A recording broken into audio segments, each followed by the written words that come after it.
Learning की सबसे खूबसूरत बात यह है कि इसे आपसे कोई नहीं छीन सकता। Hello dear parents and students, मेरा नाम है योगेश कोरे।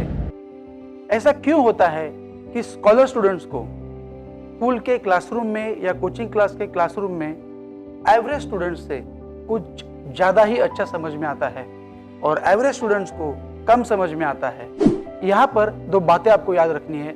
एक है basic concept and second is pre preparation. Average student से स्कॉलर स्टूडेंट बनाने की प्रोसेस इस वीडियो में मैंने बेसिक कॉन्सेप्ट के ऊपर एक केस स्टडी में इसका महत्व बोला है। अब यहाँ पर मैं आपको scientific method of pre preparation इसके बारे में बोलने वाला हूँ। मार्च या अप्रैल में जब स्कूल्स की एग्जाम खत्म होती है तो आप हर बुक सेलर को जाकर पूछो कि आपके यहाँ पर एग्जाम के बाद और रिजल्ट के पहले अगले साल के बुक्स लेने के लिए कितने स्टूडेंट्स या कितने पेरेंट्स आते हैं, तो वो यही कहेगा कि लगभग 10 to 20% आते हैं। इसका मतलब इन दिनों में सिर्फ स्कॉलर स्टूडेंट्स और उनके पेरेंट्स ही अगले साल के बुक्स लेने के लिए आते हैं। ये स्कॉलर स्टूडेंट्स सिर्फ वेकेशन में ही प्री प्रिपरेशन नहीं करते हैं, लेकिन इन्हें ये आदत होती है कि स्कूल या कोचिंग क्लास में पढ़ाने के पहले ये स्टूडेंट लेसन की पढ़ाई करते हैं। मैं आपको यहाँ पर ये स्कॉलर स्टूडेंट्स और पेरेंट्स वेकेशन के बारे में क्या कहते हैं ये बताता हूँ। क्या ये वेकेशन एंजॉय नहीं करते हैं? तो ऐसा नहीं है, ये वेकेशन तो एंजॉय करते हैं, लेकिन इनका फोकस होता है प्री प्रिपरेशन पर। प्री प्रिपरेशन चाहे वो वेकेशन में हो या साल भर में हो। मैंने कहीं 5th, 6th, 7th, 8th, 9th या 10th में जाने वाले स्टूडेंट्स और उनके पेरेंट्स से वेकेशन के प्लानिंग के बारे में पूछा तो उन्होंने पहले पर्पस बताया कि हमें स्कूल में जाने से पहले फर्स्ट यूनिट या मे बी फर्स्ट सेमिस्टर का पोर्शन पढ़ना है, समझ लेना है, उसे प्रॉपरली अंडरस्टैंड करना है। उनका वेकेशन का टाइम टेबल कुछ इस प्रकार था। समझो दिन के 24 आवर्स होते हैं तो वो बोलते कि उसमें 8 घंटा मैक्सिमम सोना हो सकता है, 3 घंटा टीवी हो सकता है, 3 घंटे खाना नाश्ता ब्रश नहाना, 4 hours sports camp, 2 hours time pass और 2 घंटे पढ़ाई, नए साल की पढ़ाई। 1 घंटा हॉबी क्लासेस हो सकता है, 1 घंटा मोटिवेशनल बुक्स पढ़ सकते हैं, तो ये होते हैं 24 आवर्स।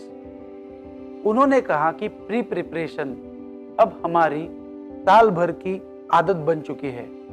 हम स्कूल या क्लासेस में इस हफ्ते में क्या पढ़ाने वाले हैं ये टीचर से पहले ही पूछ लेते हैं और पढ़ाने के पहले ही घर में पढ़कर जाते हैं।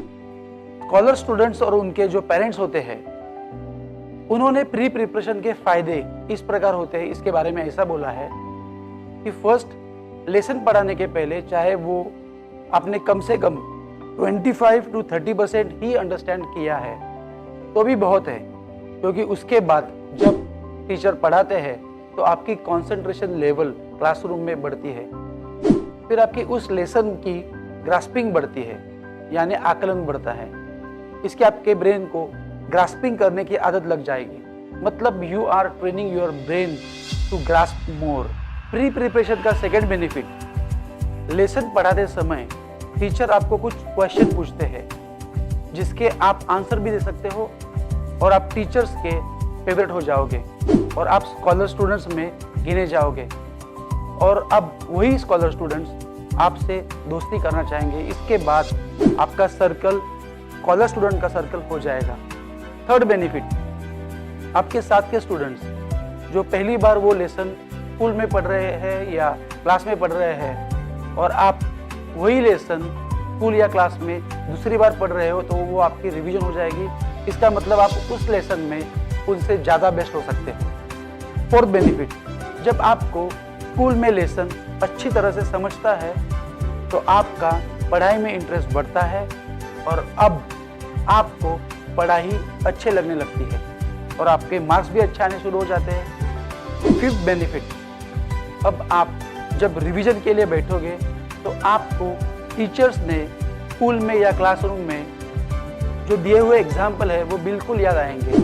अगर इससे पहले आपने प्री प्रिपरेशन नहीं किया है तो मैं आपको हाथ जोड़ के एक रिक्वेस्ट करता हूँ कि प्लीज़ आप एक लेसन पढ़ाने के पहले 25 to 30% अंडरस्टैंडिंग से नहीं बल्कि 100% अंडरस्टैंडिंग से क्लासरूम में जाओ और एक्सपीरियंस करो वो लेक्चर जो आपको पूरा आ रहा है, उस दिन आपका कॉन्फिडेंस देखो, you will be on the top of the world. जिन स्टूडेंट्स को 90% से ज़्यादा परसेंटेज मिलते हैं, उनमें से 90% स्टूडेंट्स और उनके पेरेंट्स, इनको प्री प्रिपरेशन की आदत होती है।